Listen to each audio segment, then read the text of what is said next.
Comme nous le savons, nous sommes en route pour le ciel. Le chemin du ciel, comme nous le voyons, n'est certainement pas facile. Mais avec le Seigneur qui peut toutes choses, nous avons la capacité d'y entrer. C'est pourquoi chaque frère, davantage, doit être conscient de sa marche avec Dieu. Chaque frère doit essayer davantage de travailler à son salut avec crainte et tremblement. Oui, bien-aimé, chacun doit faire le bilan de lui-même, entrer en lui-même. Et cela constamment. Qu'est-ce qui ne va pas chez moi? Qu'est-ce que je peux faire pour améliorer ma vie? Qu'est-ce que je dois corriger? Alors, le Seigneur notre Dieu est là pour cela. Il est celui-là qui peut toutes choses de la vie des croyants. Et le croyant, c'est celui-là qui doit pouvoir avoir la confiance en son Dieu. Pour suivre dans notre sujet, je voudrais qu'on lise dans le livre de Hébreux. Alléluia. Nous allons essayer de lire un peu cela. Hébreux le chapitre 4, avant de revenir dans notre sujet. À partir du verset 9. Et nous parlons de l'Antichrist qui ne viendra qu'en son temps. Alléluia. Mais avant qu'il ne vienne, le Seigneur nous a donné des promesses. Le Seigneur a fait savoir que l'Église, alléluia, ne sera pas tourmentée, troublée par ce dernier. La vérité ne peut pas être compromise. Mais nous allons y venir. Mais avant cela aussi, pour les enfants de Dieu, il est bon que nous recevons le Saint-Esprit. Il est bon que nous entrions dans le repos de Dieu. Et quand tu es dans le repos de Dieu, cela suppose que tu as l'Esprit de Dieu en toi. Et tu te reposes des œuvres de Dieu. C'est ce que nous dit le livre de Hébreux, le chapitre 4. Le bien-aimé va m'aider à lire à partir du verset 9. Hébreux 4 au verset 9. Il y a donc un repos de sabbat réservé au peuple de Dieu. Le sabbat, c'est le repos. Alléluia. Et le repos, c'est le Saint-Esprit. Le Seigneur a fait savoir au peuple d'Israël qu'ils allaient rentrer dans un pays où coule le lait et le miel. Un pays de repos. Alléluia. Mais ils sont rentrés à Canaan. Mais nous avons constaté qu'à Canaan, Israël n'a pas eu la paix. Ils ont continué de combattre. C'est pour dire que nous pouvons entrer dans le repos de Dieu, mais le combat continue. Et chacun doit pouvoir être en paix avec Dieu. Entrer dans le repos de Dieu, afin de mener le bon combat de la foi. Oui, frère, nous continuons. Car celui qui entre dans le repos de Dieu se repose de ses œuvres. Donc, il se repose. Alléluia. Donc, il se repose de ses œuvres. Ces œuvres deviennent une certitude. Ça devient un acquis, un gain. Alléluia. Alors, quelque chose déjà qui t'est donné, que tu as pu acquérir. Une chose qui est déjà en toi. Tu n'as pas encore à accomplir quoi que ce soit. Parce que les œuvres de Dieu déjà sont en toi. Alors tu te reposes de tes œuvres. Oui, frère. Comme Dieu s'est reposé des cieux. Oui. Empressons-nous donc d'entrer dans ce repos. Donc ce repos, qui est le baptême du Saint-Esprit, nous devons nous empresser d'entrer là-dedans. Amen. Mais quelqu'un qui a pour habitude d'obéir. Parce que, comme cela est écrit dans Actes, le Saint-Esprit n'est donné qu'à ceux-là qui lui obéissent. Quand tu as pour habitude d'obéir, l'Esprit de Dieu vient maintenant prendre place en toi et fait de toi un pratiquant continuel de la parole de Dieu. Et t'amène à te reposer de tes œuvres. Alléluia. Donc, pour celui-là qui ne l'a pas encore obtenu, il doit s'empresser d'entrer dans ce repos-là. Parce qu'il y a une sécurité à l'intérieur. Une garantie. Oui, frère. Afin que personne ne tombe en donnant le même témoignage de désobéissance. Donc, si tu n'entres pas dans ce repos, en d'autres termes, si tu n'as pas le baptême de l'Esprit de Dieu, mais tu vas tomber dans la désobéissance.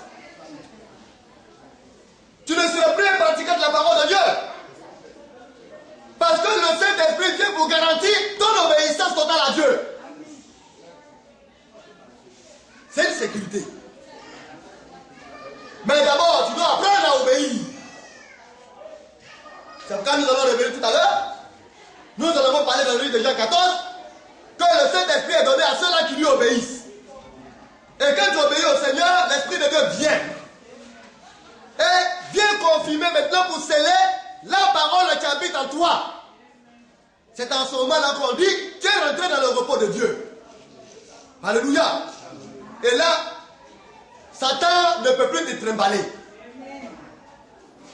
Le vendredi, on a reçu un bon message sur la tempérance, la maîtrise de soi. Alléluia. Être maître de soi-même. Mais comment pourrais-tu être maître de toi si le Saint-Esprit n'habite pas en toi? Là où l'Esprit de Dieu te dira stop, comme tu ne l'as pas, tu ne peux pas t'arrêter. Tu seras obligé d'entrer dans les situations qui ne glorifient pas le Seigneur. Mais quand tu as en toi l'Esprit de Dieu et que le repos de Dieu est en toi, alors l'Esprit de Dieu va t'empêcher de faire ce qui ne plaît pas au Seigneur. Parce que tu es dans le repos. Oui, frère. Verset 12. Car la parole de Dieu est vivante et efficace. Donc la parole du Seigneur, elle est vivante. Alléluia. Oh, cette parole qui est vivante et efficace, elle est liée à notre repos. Quand tu as la parole, bien aimé, tu as en toi la vie. Tu as en toi l'efficacité. Pourquoi? Parce que la parole est Dieu. Quand l'Esprit de Dieu habite en toi, à ce moment-là, maintenant, tu ne marches plus aux yeux des hommes. Tu ne te réfères plus à la pensée ou bien à la vision des hommes. Mais tu marches par la crainte de Dieu. Parce que tu sais que Dieu, il est au ciel et il est partout à la fois, il te voit partout où tu es. Mais pourquoi? Parce que tu as l'Esprit de Dieu. Parce que tu as en toi la crainte de Dieu. La parole de Dieu, c'est toute chose.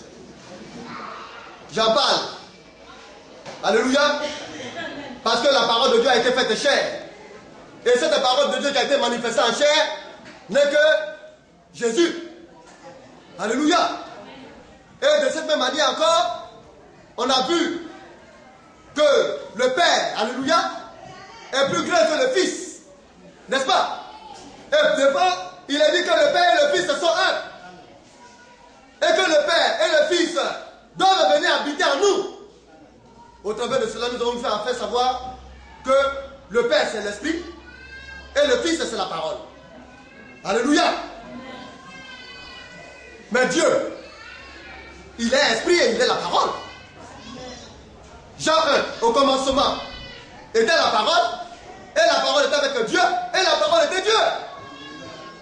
Mais si tu reçois la parole de Dieu, et que le Saint-Esprit ne veut pas donner vie à la parole que tu reçois devient comme une lettre monte. C'est pourquoi la parole de Dieu sans l'Esprit ne sert à rien. C'est pourquoi tu peux venir à recevoir la parole. Si le Saint-Esprit, tu n'as pas reçu le Saint-Esprit, bien aimé, tu n'es pas encore sécurisé. Alléluia.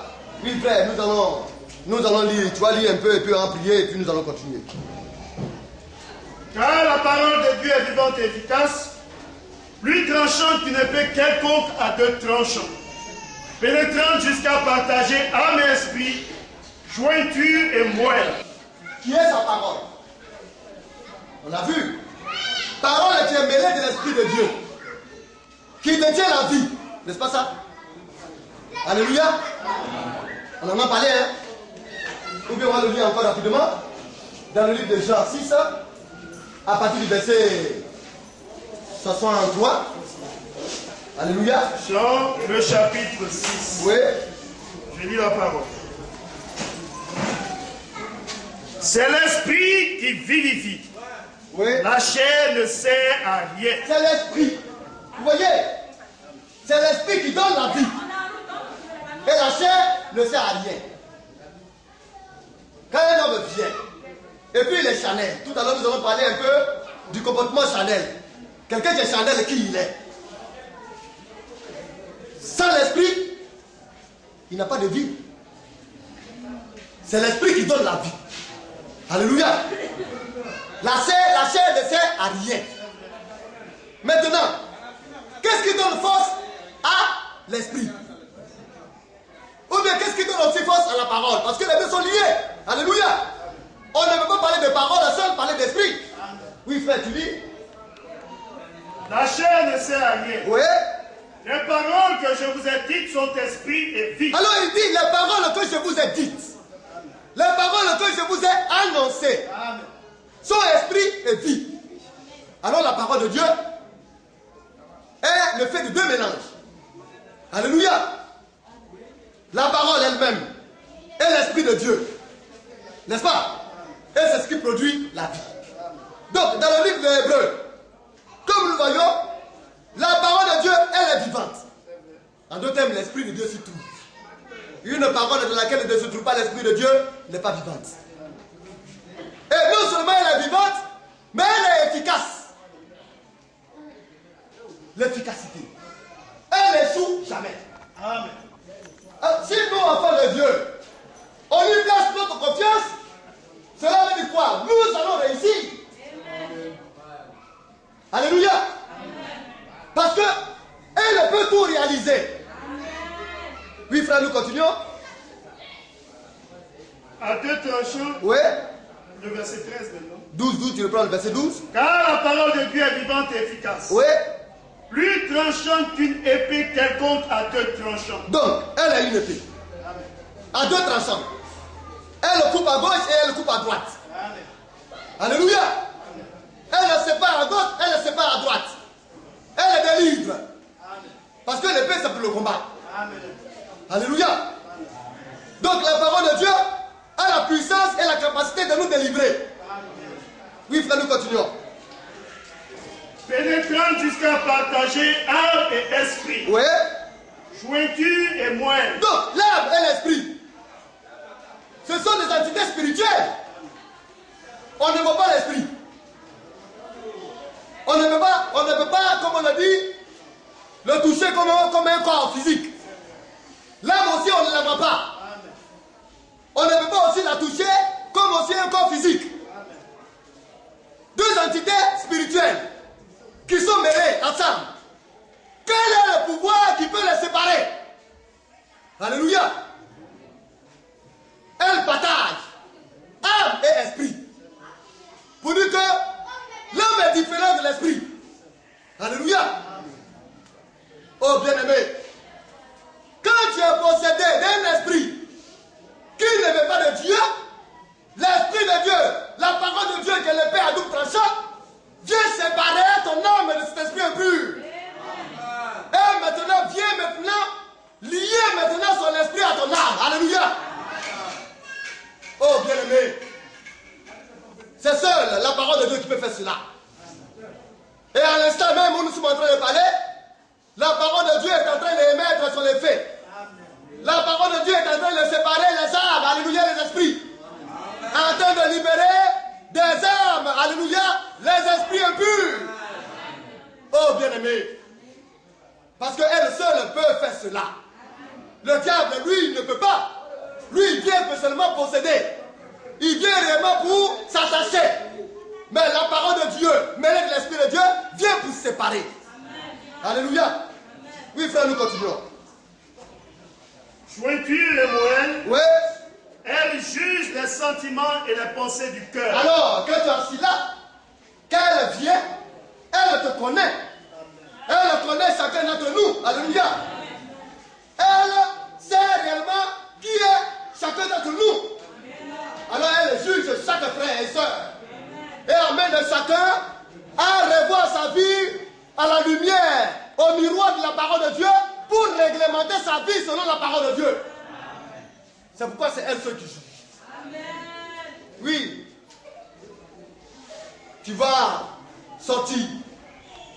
Tu vas rester chez toi, tu vas te cacher. Personne ne peut savoir ce que tu fais. Mais la parole de Dieu sait tout ce que tu fais. La parole de Dieu sait toutes choses. Elle te connaît. Elle connaît ton essence. Et la parole de Dieu te dévoile. Et comme elle te dévoile, si tu es de Dieu, tu reviens, tu te conformes à la parole de Dieu. Parce que la parole d'elle, c'est pourquoi elle dévoile ce qui est conforme à elle. Alléluia. Bien-aimé, de Dieu.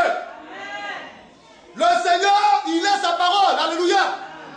Et le Seigneur sait ce qui n'est pas bon et ce qui est bon. Et il nous interpelle afin que nous répondions dans ce qui est de lui. Oui, frère, nous continuons. Verset 13. Nulle créature n'est cachée devant lui. Oui. Mais tout est nu et découvert aux yeux de celui à Donc la parole est toute chose. Si tu es une créature, alléluia, bien-aimé, tu n'es pas caché. Tu n'es pas caché au-devant de la parole de Dieu.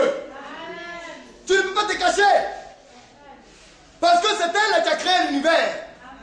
Et elle remplit toutes choses, alléluia. Nulle créature n'est cachée au-devant d'elle. Mais tout est nu et découvert, alléluia. Comme nous le voyons, aux yeux de celui à qui nous devons rendre compte. Alors, la crainte de Dieu doit s'emparer du cœur de chaque frère et soeur. Un frère ne peut pas être ton gardien. Parce qu'il n'arrivera pas à l'être. Mais si tu crains Dieu, Dieu partout sera avec toi. Et Dieu sera ton gardien. Si l'amour de Dieu est dans ton cœur, alors tu mettrais un frère là où Dieu ne veut pas que tu ailles. Alléluia. Alors le Saint-Esprit étant en toi, alléluia, fera de toi réellement un homme maîtrisé. Un homme qui est maître de son corps. Parce que le Saint-Esprit devient maître et gardien de ton âme. Alléluia. Et tu ne peux pas aller à l'interdit. Parce que tu ne toucheras pas à cela. Oui, frère, nous continuons. Verset 14. Oui. Ainsi, puisque nous avons un grand souverain sacrificateur qui a traversé les cieux. Donc, nous avons un grand souverain sacrificateur. Il est unique à son genre. Il est le seul. Il a traversé les cieux. Alléluia. Il y a 7 cieux. Alléluia. Parce que Dieu est au 7e. Et il a traversé les 6 cieux et il est monté jusqu'au 7e. Il est notre souverain sacrificateur. Pour dire, il y a de l'espoir. Parce qu'il y a des faibles. Il y a des personnes encore, tu as encore des capacités. Mais qu'est-ce que Dieu cherche? C'est votre sincérité. Mais tu as des faiblesses. Si tu ne veux pas les reconnaître, tu vas mourir dans tes faiblesses. Ce que Dieu veut, c'est que tu les reconnaisses. Que tu sois responsable. Et que tu lui dises, Seigneur, j'ai des faiblesses. Voici mes faiblesses. Et puis tu verras s'il ne te guérira pas. Il n'existe pas d'enfant de Dieu qui ne change pas. Si tu es un enfant de Dieu, le Saint-Esprit va te rendre capable, alléluia, de fidéliser avec Dieu. C'est ça l'Esprit de Dieu. Mais d'où dit-il encore que des frères n'arrivent pas réellement à être constants dans l'obéissance de Dieu? C'est qu'il se passe sincère. Quel est cet esprit que Dieu ne peut pas vaincre? Tu te dis que tu es un enfant de Dieu, et puis il y a des esprits encore qui te perturbent. Est-ce que cela est normal? Est-ce que cela est légitime? Parce que tu mets en doute ton Dieu. Parce que certainement tu n'es pas sincère. Dieu ne veut pas te condamner, mais Dieu veut te délivrer. Dans tes faiblesses, viens à lui tel que tu es. Et parle-lui. Réfère-toi à lui. Oui, bien aimé, nous continuons un peu. Ainsi, puisque nous avons un grand souverain sacrificateur qui a traversé les cieux, Jésus le Fils de Dieu, demeurons fermes dans la foi que nous professons. Demeurons fermes, alléluia. Ne doutez pas, ne chancez pas. La fermeté dans cette foi. Mais elle vient d'où? De ce qu'on entend. Vous avez une église qui prêche Christ dans toute sa véracité.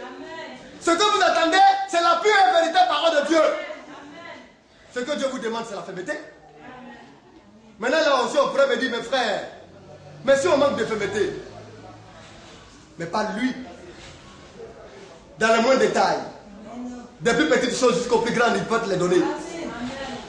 Alléluia. Seigneur, je manque de fermeté.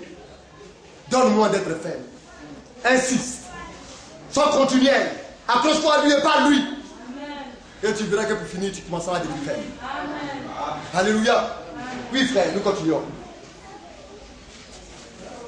Car nous n'avons pas un souverain sacrificateur qui ne puisse compatir à nos faiblesses. Non, l'homme même est sujet à la faiblesse.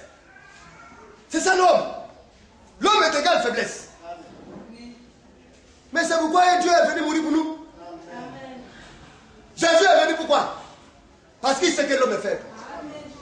C'est pourquoi l'homme ne peut pas vous en vouloir parce que vous êtes faible. Quelqu'un qui est né de nouveau et qui est converti, il ne peut pas en vouloir à son frère parce qu'il est faible.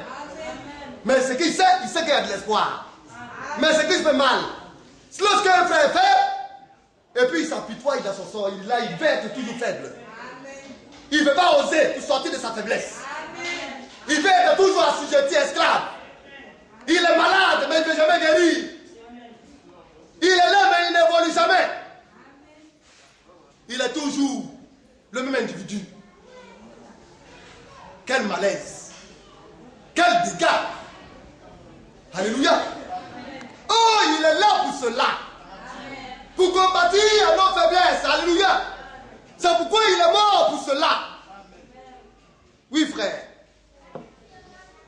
Car nous n'avons pas un souverain sacrificateur qui ne puisse compatir à nos faiblesses. Oui. Au contraire. Au contraire. Oui. Il a été tenté comme nous en toutes choses. Il a été tenté en toutes choses. Alléluia. Que la tentation vient. Il n'y a pas de preuve à Dieu. C'est un genou que ça se passe. Seigneur, préserve-moi de la tentation. Bien aimé. Personne n'est fort dans cela. C'est pourquoi le Seigneur dit prier afin que vous ne tombiez pas de la tentation. C'est le secret. Tu ne pries pas de beaucoup, tu vas nager là-dedans. Le Seigneur a tout donné. Est-ce que les chrétiens sont prêts à faire ce que le Seigneur demande? Il n'existe pas de tentation. Tout son de tentation lui est subvenu. L'argent, la femme, la popularité, toutes ces choses-là, le Seigneur les a vécues. Et il a vécu cela. Et il nous dit, de la même manière que moi j'ai vaincu, vous devez aussi savoir que vous avez déjà aussi vaincu. Parce que les œuvres que moi j'ai faites, vous les ferez aussi de plus grand. J'ai vaincu le monde. Et vous aussi, vous l'avez vaincu. Alléluia. Oui, frère, nous continuons un peu. Sans commettre de péché. Oui. Verset 7. Il a le sang et l'unique. Toute tentation. Quelle tentation le Seigneur n'a pas commis? Mais il a résisté. Et il n'a point failli. Il n'a point péché. C'est pourquoi il n'a pas son comparable. Amen. On va le comparer à qui? À un Mahométan? À Bouddha? Mais c'est parce qu'il n'a pas commis de péché qu'il a triomphé de la mort et de son séjour. Sinon, la mort et le séjour l'auraient retenu là-bas. Quand tu connais la corruption, tu ne peux pas t'en sortir. Parce que la mort devient plus fort que toi. Et la mort, pour triompher de toi, n'a pas besoin de beaucoup. D'un iota seulement d'erreur. Sur 100%. Tu ne fais même pas 0,25% de fautes. Si tu as fait 0,00001%, il a déjà le pouvoir sur toi. C'est pourquoi les Mahomet sont encore sur terre. C'est pourquoi Bouddha est encore sur terre. C'est pourquoi tout prophète qu'on pourrait nommer sur la terre sont encore sur terre. Mais Jésus a été le seul qui a triomphé de la mort et du séjour de mort. Et puis non seulement cela, il a pris la clé de la mort et du séjour de mort. Non seulement il a triomphé, mais Satan, ou bien la mort pourrait venir réellement s'accaparer de toi et t'enfermer. Il dit reste tranquille là-bas. J'ai la clé. Alléluia. Je leur ai arraché tout ça. Et cela est dans ma main. Tu sortiras de là. Alléluia. Quand nous voyons cela, est-ce que nous ne voyons pas que nous sommes des privilégiés? C'est notre Seigneur Jésus seulement qui peut changer. Et puis en Jésus, il n'a pas de violence. Nous en parlerons. Il est le symbole même de la paix. Mais pas la paix que donne le monde. Parce que nous n'avons rien à voir avec la paix que donne le monde, dans le monde. Quand on parle de paix, certains frères pensent que seulement c'est une sécurité où tu vas dormir, tu ne vas pas attendre les canons, ou bien réellement on ne va pas venir un jour t'attraper pour te chicoter. Ce n'est pas de ça qu'il s'agit. Hein. C'est la paix en Dieu. Mais nous parlerons un peu de cette paix tout à l'heure, si Dieu le permet. Oui, frère, nous continuons un peu. Verset 7. Approchons-nous donc avec assurance du trône de la grâce. Approchons-nous donc. As-tu une faiblesse? Quelle est ta faiblesse? Oui, bien aimé, frère. Quelle est ta faiblesse? Ma soeur, quelle est ta faiblesse? Peux-tu t'approcher de lui? Avec assurance? Sans douter? Sans trembler? Il dit de t'approcher. Tout simplement. Alléluia. Ah Seigneur, me voici. Voici, mais, ou bien ma faiblesse. Les uns sont différents des autres. Nous tendons tous vers la perfection. Chacun a une faiblesse quelque part. Mais c'est de lui parler. Lui, il veut t'attendre. Il sait toutes choses. Il te connaît. Il sait ce qu'il y a dans toi. Mais il veut que tu l'exprimes. Parle à lui. Dis-lui ce que tu ressens. Et lui fera le miracle. Je ne dis pas dire qu'un boiteux va se lever pour marcher. Parce qu'il peut se lever pour marcher puis il peut mourir. Mais le grand miracle, c'est ton âme. Parce qu'il va la changer. Il va te délivrer de cela. Oui, bien aimé, nous continuons. Oui. Approchons-nous donc avec assurance. Avec assurance, sans douter, sans trembler. Oui. Du trône de la grâce. Du trône de la grâce, parce que le sang encore coule à flot. Le sacrifice est encore valable. Alléluia. Efficace. Pour te pardonner. Ne t'accapare pas. Ne te culpabilise pas. Ne te condamne pas. Mais sors de cela. Alléluia. Il faut te libérer de cela. Bien-aimé, pour trouver le ciel, c'est l'amour qui donne à un homme de garder la parole de Dieu. Combien seront désavoués demain? Seigneur, Seigneur, j'ai dansé, j'ai chanté, j'étais dans ce qu'il a, j'étais réellement la personne à terre, j'étais la voix qui chantait en Côte d'Ivoire, et dit je ne te connais pas. C'est que j'ai apprécié la paix, tu as chanté la même là, je n'ai pas ma parole. Tu n'as même pas gardé la parole. Viens dans ta télévision. Viens dans un mari. C'est l'évangile là. Vous avez bien apprendre, c'est ça. Ça c'est terrestre. Si tu es un chrétien, Dieu va te donner mari, femme. Si tu es un chrétien, Dieu va te donner mari. Mais adore Dieu. Mais quand tu es une femme, tu ne veux pas adorer Dieu, et puis tu sais le bon mari. Et quand le bon mari maintenant vient le pauvre jeune homme, tu deviens un poison pour lui. Tu ne veux même pas te soumettre à lui pour l'écouter. Quand il parle de un, tu parles de deux. Et puis tu es là, tu es en train de te préparer partir pour dire que tu vas te donner ton mari. Bien aimé. On a besoin de femmes et de maris qui viennent du ciel. C'est pourquoi nous devons garder la parole de Dieu. C'est le seul amour qu'il y a. Il n'y en a pas deux autres. Oui, frère. Jésus lui répondit, si quelqu'un m'aime, il gardera ma parole. Oui. Et mon Père l'aimera. Et mon Père va l'aimer. Mais qui est le Père? C'est l'Esprit. L'Esprit de Dieu va l'aimer. Parce qu'il garde la parole de Dieu, l'Esprit de Dieu va venir habiter en lui parce que l'Esprit aime. Est-ce que l'Esprit aime? Est-ce que le Père t'aime? La seule manière de montrer que le Père t'aime, c'est de garder sa parole. Oui, frère.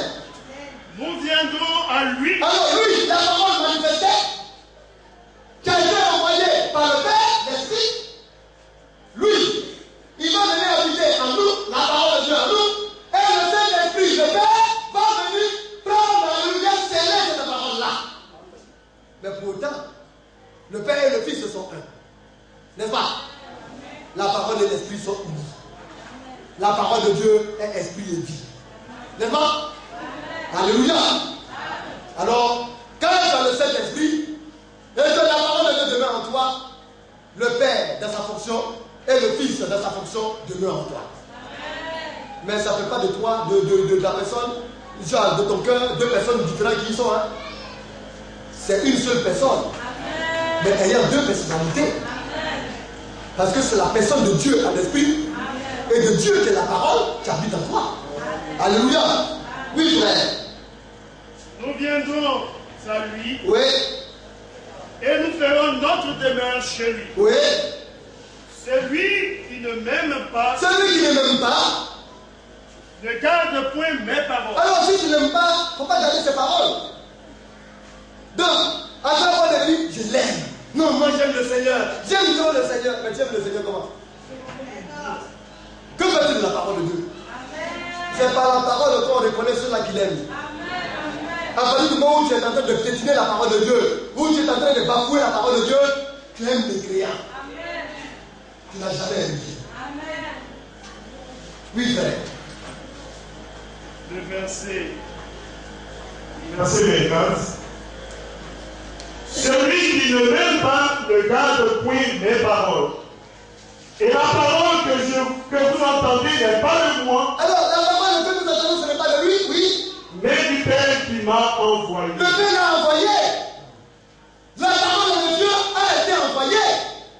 Au commencement était la parole. Et la parole était avec Dieu. Et la parole était Dieu. Elle a habité parmi les hommes. Elle a été envoyée. Elle a été manifestée dans la chair. Alléluia. Alors Dieu lui-même, par son esprit, a envoyé la parole de Dieu afin qu'elle puisse devenir chair pour nous racheter.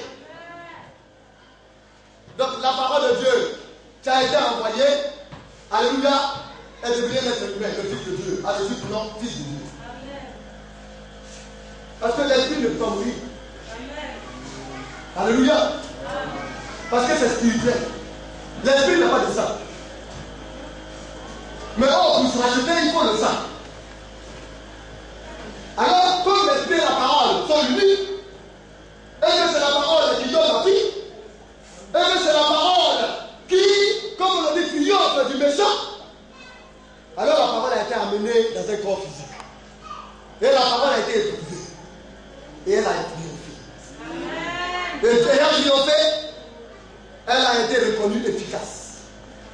On ne peut pas dire que la parole est efficace si elle n'est pas éprouvée. C'est parce que la parole a été testée. Mais comment a-t-elle été testée? C'est parce que la parole est devenue homme. La parole est devenue chair. Ça contredit. Le mystère de la piété est grand. N'est-ce pas? 2 Timothée 3. Le frère Vanille, s'il vous plaît. 2 Timothée.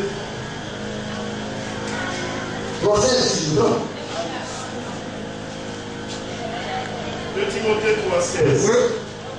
Toute écriture est... 1 Timothée 3,16. Ça contredit. Alléluia.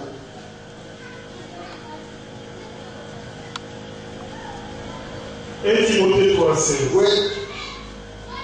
Et sans contredit. Et sans contredit, on ne peut pas contredire. Cela a été avéré, efficace. Cela a été su, vu de tous, a été confirmé. Oui, frère. Le mystère de la piété est grand. Le mystère, le secret de Dieu devenu homme, de la piété, du fait d'être comme Dieu. Alléluia. Celui-là qui est semblable à Dieu, qui est Dieu.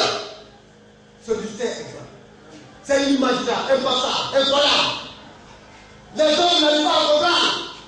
Comment ce Dieu si grand peut-il aller naître dans une étage, dans un lieu misérable, un lieu de pauvreté? Ça dépasse l'entendement. C'est pourquoi c'est un mystère. Quand on va en parler à un simple homme, il ne peut pas comprendre si cela ne lui est pas révélé. Alléluia. Comment ce figurant, ce divin, peut-il descendre si bas et devenir un torchon? Un être inconsidéré. Alors que c'est le suprême même qui est là. Il a été bafoué, humilié, rejeté, abandonné. Il a été frappé. On a craché sur son visage. On l'a humilié. On a fait de lui aucun cas. C'est là donc des hommes de fer. L'homme, il sait très bien maltraiter l'homme. Quand tu n'as pas l'esprit de Dieu, tu es un spécimen très dangereux.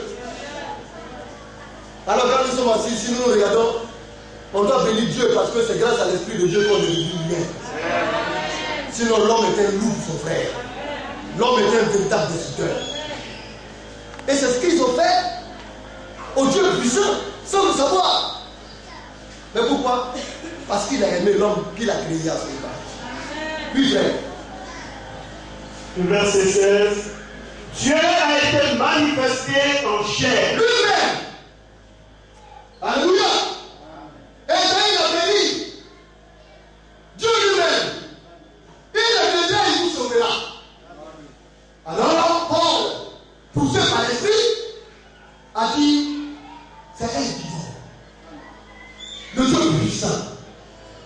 Le Dieu tout puissant. Qui a été manifesté dans un corps humain. En chair, c'est-à-dire le homme. Amen. Oui, frère.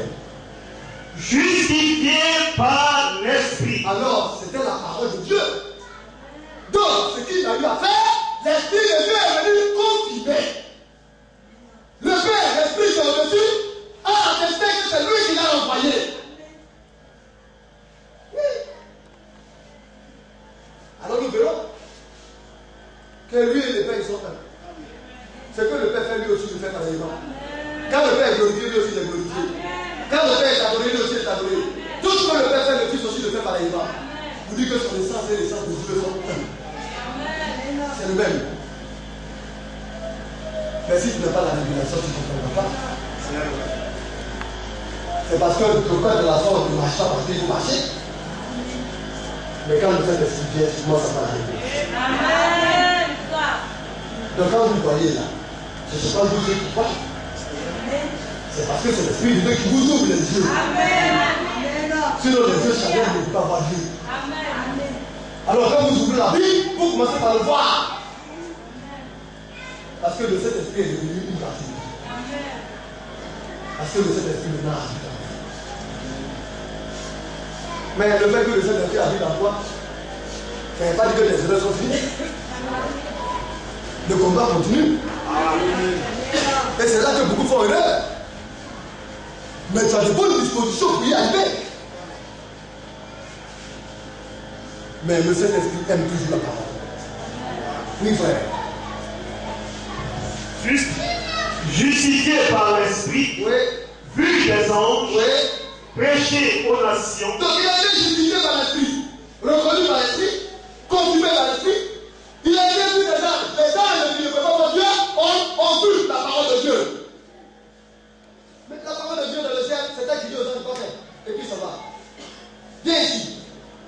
Assieds-toi là. As-tu visité la terre? Il dit oui. Où est la fille? Je suis passé à tel endroit. C'est la parole de Dieu qui nous envoie. Alléluia. Est-ce que la parole, on dit aux anges que la parole va devenir élève? Il dit quoi? Mais ça c'est merveilleux. On va découvrir la parole. C'est la parole qui nous amène en mission. C'est la parole qui nous amène les gloires de Dieu.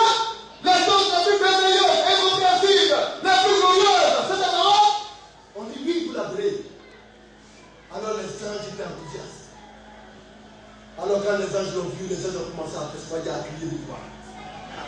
Parce qu'elle a été vue des anges. Alléluia. Maintenant, on va laisser cela aux hommes. L'homme est tellement profane, l'homme est tellement limité qu'il ne peut pas comprendre. Alors que les anges, vous voyez, étaient sublimés dans cela. C'est pourquoi il a été vu des anges. Et il a été vu des anges. Les anges ont été enthousiasmés. Alors ces paroles-là, manifestées dans la terre, a été prêchées au monde. Et elle a continué de prêcher. Alléluia. Mais quelle est cette parole? Jésus le Christ. Jésus est toujours prêché. Alléluia. Là où j'ai vu ça, j'ai bâti des 1000 personnes. Vous allez faire un mettant 1000 ans, il ne changera jamais. Parce que Dieu le Jésus peut changer. C'est tout. Vous dites qu'il est l'authentique. Il est le véritable. Oui, frère. prêché aux nations, oui. Cru dans le monde, Il a été cru dans le monde, mais qu'il n'a pas cru. La parole a manifesté de la chaîne n'est pas cru aujourd'hui dans le monde. Jésus aujourd'hui est l'être le plus populaire que le monde ait jamais connu. La Bible est livre le plus lu que le monde ait jamais connu. Mais qui a fait cela? C'est le Saint-Esprit. Mais pourtant la Bible n'a pas été moins combattue. Alléluia. La parole de Dieu, la Bible a été combattue. Jusqu'aujourd'hui, elle est toujours combattue. Mais pourtant, elle continue de persister. Parce que c'est Dieu. Quand tu te bats contre Dieu, on impose le courant par la force. Mais la Bible entre avec la joie et la paix. Tu ne veux pas se rentrer. Et ça va rentrer en toi, toi, tu vas rien savoir. Parce que là où les enfants de Dieu se trouvent, la Bible est là-bas. Parce qu'il faut la parole pour sauver les vies. Oui, frère. prêché aux nations, Oui. cru dans le monde, Oui. et élevé dans la gloire. Alors la parole a été élevée dans la gloire. Jésus est élevé dans la gloire. Nous revenons dans le livre de 1 Jean 14, l'Ouest.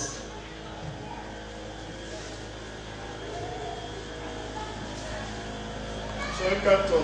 Le verset 24. On a déjà lu le verset 24. Nous sommes au verset 25. 27. Oui, écoutez.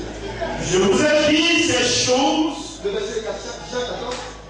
Verset 27. Oui, le verset 26. Oui, le verset 45. Je vous ai dit ces choses pendant que je demeure avec vous. Je vous ai dit ces choses, il parle sa faute. Alléluia. Pendant que je demeure avec vous. C'était Emmanuel. Qui d'autre? Mais c'est Dieu avec nous. Dieu était avec les apôtres. Emmanuel était avec vous. Il était là. Il contrôlait tout. Il voyait tout. Il lisait les pensées de leur cœur. Il savait tout ce qui se passe. Mais étant parmi eux, il ne pouvait pas habiter en eux. C'est pourquoi il a dit, il est avantageux pour vous que je m'en aille. Parce que là, vous aurez deux privilèges. Non seulement je serai avec vous, mais en plus de cela, je vais être en vous. Amen. Mais pourquoi le consolateur doit-il venir? Alléluia. Amen. Alors quand nous étions en train de lire dans le livre de Thessaloniciens, nous allons y aller, le premier, 2 Thessaloniciens. 2 Thessaloniciens 2. 2 Thessaloniciens. Le verset 5. Je lis la parole. Oui. Ne vous souvenez-vous pas que je vous disais ces choses Oui. lorsque j'étais encore chez vous? Oui. Et maintenant, Maintenant, oui. vous savez ce qui le retient. C'est qui retient l'Antichrist, l'homme impie, l'homme méchant, Satan, manifesté dans le corps d'un homme, dans un être humain. Ce qui le retient avant qu'il ne se manifeste physiquement, c'est le Saint-Esprit. Lui, tant que l'église ne s'alignera pas pour l'enlèvement, il ne viendra pas faire ses saints besoins devant l'église. Dieu va être là avec son église, et puis quand tu as venu jouer, je ne sais pas quoi. Non, là où Dieu est là, il n'y a pas de gouvernement. Il n'y a pas de division. Il y a un qui s'abaisse et puis l'autre qui se lève. Et comme notre esprit est plus puissant que lui, parce que nous avons reçu l'esprit du Père, il ne peut pas rester avec nous. C'est quand nous montons, lui descend. Aussi longtemps que nous ne monterons pas, lui il est encore là-bas en haut, dans les airs. Il est le prince de la puissance des airs. Comme cela est écrit dans Philippiens, n'est-ce pas? C'est lui, Satan. Il est dans les airs. Il est au premier ciel. Alléluia. Au premier et au deuxième ciel. C'est là qu'il gouverne. Mais le temps arrive. Et le temps est presque arrivé où il doit descendre. Parce que nous monterons. Aussi longtemps que nous ne monterons pas, il ne descendra pas. Mais quand nous allons monter, il ne va pas descendre de lui-même. On va le préjeter. Alléluia. Le Seigneur va le précipiter pour la seconde fois. C'est parce qu'il a été précipité pour la première fois qu'il se trouve au premier ciel et au deuxième ciel. Mais il le sera encore pour une seconde fois. Alléluia. À la montée triomphante de l'église. Et ce qui le retient, nous le savons. C'est le Saint-Esprit. Parce que le Saint-Esprit le connaît. Le Saint-Esprit connaît ses tactiques. Mais c'est pourquoi le Seigneur, dans cet âge-là, par son esprit, au travers de son messager, nous a révélé les sons. Les sons d'église qui est Satan, quelles sont ses ruses, sa manière de faire pour séduire le monde, on le connaît. On l'a dévoilé. Il ne peut pas venir alors que l'église est là. Alléluia.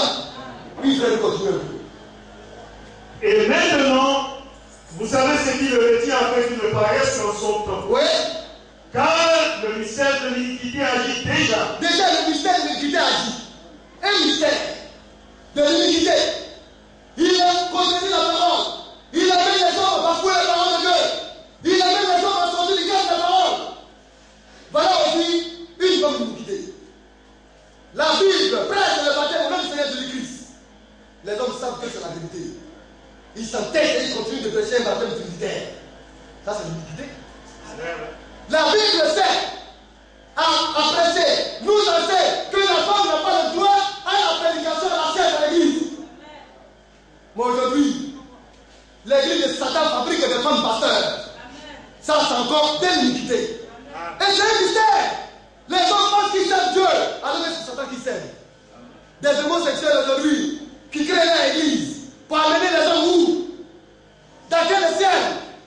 Une abomination. Des pasteurs qui se mettent des bouts d'oreilles. Et puis vous voyez, ils sont là, ils sont chocos. Des pasteurs stylés, des hommes de ils sont à la pointe de la technologie, de la mode. Le Seigneur a quoi à foutre avec la mode du monde? Le Seigneur a quoi à foutre avec un PD? Lui, il veut que le PD soit guéri. Et qu'il sorte de son mauvais esprit. Mais il n'a rien à voir avec l'esprit PD. Parce que c'est l'esprit démoniaque. Et si cet esprit est attaché à votre âme, le Père de la parole doit venir saigner cela.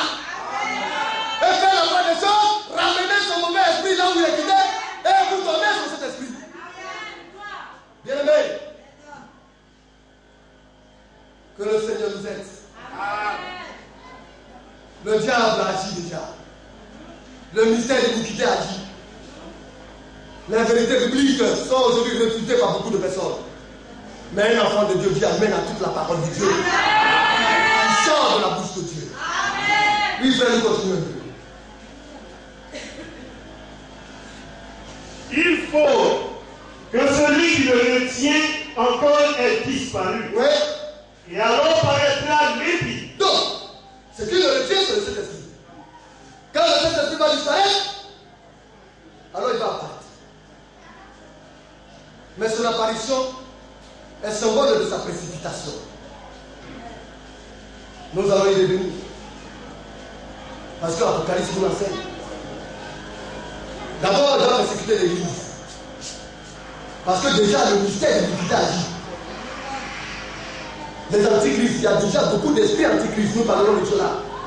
Quand même qu'il n'est pas encore en chair et en os sur la terre, il se manifeste déjà par des esprits. Il possède des hommes. Parce qu'il y a des légions d'anges. Un tiers des anges ont été précipités avec lui. Alors il les envoie. Et ces anges déchus, ces mauvais esprits animent les hommes et les amènent à aller contre la parole de Dieu. Et ceux qui prêchent la parole de Dieu. L'esprit antichrist a commencé à agir depuis le commencement de l'Église. Ce n'est pas pour rien qu'ils ont crucifié un Pierre. La tête en bas, les pieds en l'air. Ce n'est pas pour rien qu'ils ont décapité Paul. Ce n'est pas pour rien qu'ils ont tué les autres apôtres. Ce n'est pas pour rien qu'on a pris Jean le sait et qu'on a emmené dans une nuit bouillante, ne pouvant rien lui faire parce que son temps n'était pas encore arrivé pour mourir. Ils sont allés le jeter sur l'île de Patmos. Et c'est là que Dieu nous a révélé le glorieux Apocalypse. Mais c'est les antichrists qui font cela. C'est pourquoi quand bien même que Satan n'a pas de pouvoir sur nous, quand même que lui-même il sait qu'il ne peut pas venir à l'os, il va manipuler ses enfants, ils vont nous persécuter pour nous tuer. Mais cela n'arrivera rien à notre enlèvement. Parce qu'avant que l'Église débatte, dans les derniers jours de l'Église sera persécutée. Et j'étais en train de lire, j'ai regardé, et puis le Seigneur fait voir. Quand le temps va venir. Vous voyez, le Saint-Esprit agit d'une manière, c'est la douleur qu'on ne comprend pas. Il y a des frères aujourd'hui qui font des économies. Hein. Ils sont en train de gagner leur compte. Parce qu'on ne sait pas ce qu'il y a demain. Alors vous allez voir que c'est un frère peut-être dans des millions dans leur compte. Mais quand le temps de l'enlèvement est venu, le Saint-Esprit va te dire que l'heure est arrivée. Tu vas aller vendre tout ce que tu possèdes. C'est pourquoi le messager dit que le dernier mouvement de l'église sera glorieux. Parce que l'église sera riche et aura les moyens pour le Dieu. Mais cette gloire-là sera d'une courte durée. Parce qu'elle sera persécutée. Alléluia. Toi qui n'as pas donné tes biens pour l'église, pour que l'église, on va aller t'arracher cela. Et puis ce sera cadeau. La bénédiction là, tu n'en tireras rien. Mais ceux-là qui auront reçu l'esprit de discernement et qui vendront, ce sera un héritage pour eux dans le ciel. Quand tu es conduit par l'esprit de Dieu, ce n'est pas quelqu'un qui va te dire que le temps est arrivé. Le Saint-Esprit te fait savoir que le temps est arrivé. Fais ça. C'est pourquoi quand vous priez le Seigneur, demandez au Seigneur de vous donner d'abord l'obéissance à la parole de Dieu et demandez au Seigneur de vous baptiser de son esprit. Nous allons y venir, frère. C'est important. Nous nous préparons pour le ciel.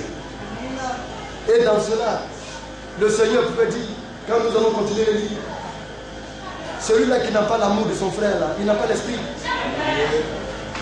Tu regardes ton frère bizarrement. Alléluia. Que Dieu bénisse le frère Ignace. Amen. Oui. Quand le frère Ignace, souvent Dieu le bénit, il vient et dit, parce que tu es libérant là. Le frère Atelier aussi. Que Dieu bénisse aussi le frère Lapo. Il va donner 5 de riz. Le pasteur, on pense que le pasteur a l'argent. Le pasteur a des besoins. Le pasteur ne va pas vous demander l'argent. Le pasteur ne viendra jamais vous demander l'argent. C'est parce qu'il ne vous demande pas que vous n'avez pas que le pasteur n'a pas de besoin. Mais quand les fidèles ont des besoins, là, le pasteur fait faire des offrandes. Vous pensez que quand le pasteur fait faire des offrandes, là, lui aussi n'a pas besoin d'argent. Vous pensez que le pasteur n'est pas l'argent, il aime l'argent. Mais je ne suis pas là pour me servir. Ce n'est pas mon but. C'est pourquoi je ne ferai jamais d'offrande dans ma personne. Mais à chaque fois qu'un fidèle aura des besoins, ou bien un serviteur, je ferai faire des offrandes. Parce que je suis le pasteur. Mais il y a des bien-aimés. C'est pourquoi il persécute Frère Ignace. Il a un gros cœur, un grand cœur, pas du gros cœur, il a un grand cœur. Ah, quand le Frère Ignace a l'argent, le Frère Ignace sait que le Frère Ignace est là. Et il vient donne. Le frère Atelier aussi le soutient. Alléluia. Oh bien-aimé, il faut être reconnaissant. Mais en même temps, c'est dans l'amour qu'ils le font. Mais dans cet amour, moi aussi, je vais me disposer pour leur dire la vérité. C'est ça. Parce que Dieu aussi s'est aimé. Parce qu'ils me font du bien, moi je dois faire tout pour les amener au ciel. Et puis Dieu merci, ce sont les serviteurs de la maison de Dieu. Nous allons aller au ciel. C'est pour cela que nous sommes là. Et chacun doit travailler. Toi tu es dans ta place, tu sais que c'est la colère qui te fatigue. Oui, même si on te récolte, si tes frères viennent te dire, tu es nerveux, tu es beaucoup colérique, c'est une grâce pour toi, bien-aimé. C'est le moment pour toi de te dire, de te mettre à genoux devant le Seigneur, parce qu'il peut faire de toi ce qu'il voudrait que tu sois. C'est ça la grâce que des frères n'appréhendent pas. Combien nous aimerions qu'on nous fasse connaître nos défauts, nos erreurs. Un frère qui m'aime, c'est celui-là qui s'approchera de moi et qui me dira, frère, j'ai pensé telle chose en face avant. Ça me fera mal, mais je travaillerai pour aujourd'hui. C'est ça l'amour de Dieu. Et nous sommes frères les uns les autres pour nous soutenir et pour nous aimer de la vérité. Aimons-nous de l'aimer. C'est le commandement que Dieu a donné. Oh frère, laissez-nous vous arrêter, nous continuerons le prochain.